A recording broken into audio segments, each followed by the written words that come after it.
রাস্তা চাই, রাস্তা চাই, এমন স্লোগানে মুখর কুষ্টিয়ার কুমারখালী। এই অঞ্চলের মানুষের দীর্ঘদিনের দাবি এটি। নন্দলাল ইউনিয়নের সুপুকিরিয়া মসজিদ মোড় থেকে কাসেমের বাড়ি পর্যন্ত প্রায় 1 কিলোমিটার সড়ক পুনর্নির্মাণ করা হোক। স্থানীয় বাসিন্দারা বলছেন, এক সময় নির্মিত ইটের সড়কটি এখন খানাখন্দে ভরা, ভেঙে গেছে সড়কের পার।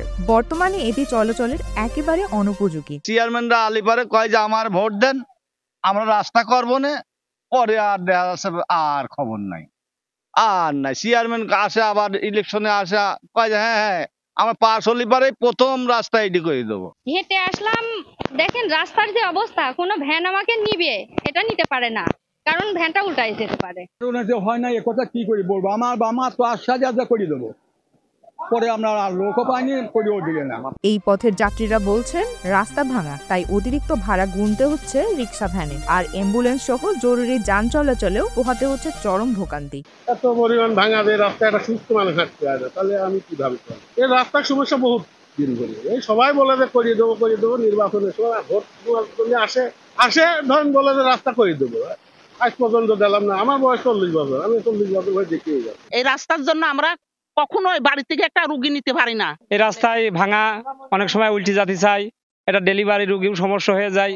ধরেন অসুস্থ হয়ে গেলে আমরা কোনো ভ্যান আমাদের এই রাস্তায় ডেকে আনতে পারিনি, কোনো ডাক্তারও আসে না।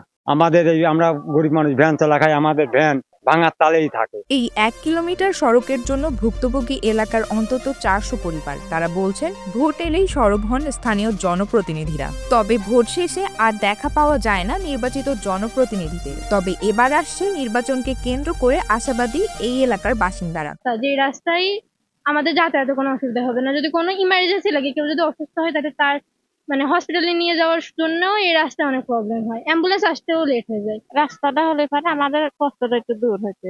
রাস্তাটা পুরোটাই খানাখন্দে ভরা, ভাঙা।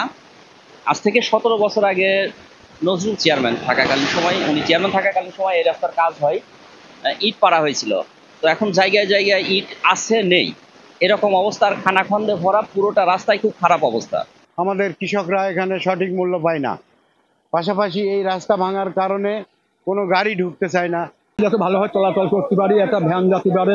বরাদ্দের অভাবে এতদিনে সড়কটি পুনর্নির্মাণ সম্ভব হয়নি, তবে এখন সড়ক পাকা করার জন্য তালিকা পাঠানো হয়েছে বলে জানালেন উপজেলা প্রকৌশলী। আমাদের কুষ্টিয়া অঞ্চলে এরকম প্রজেক্ট আসলে খুব কম আছে। একমাত্র গেটার কুষ্টিয়া একটা প্রজেক্ট আছে, আর একটা গেটার খুলনা প্রজেক্ট।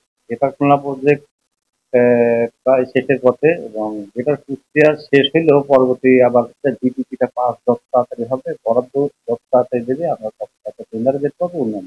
আর আশ্বাস নয়, কর্তৃপক্ষের হস্তক্ষেপে সড়কটি দ্রুত পাকা করা হোক, এমনটাই চান স্থানীয়রা।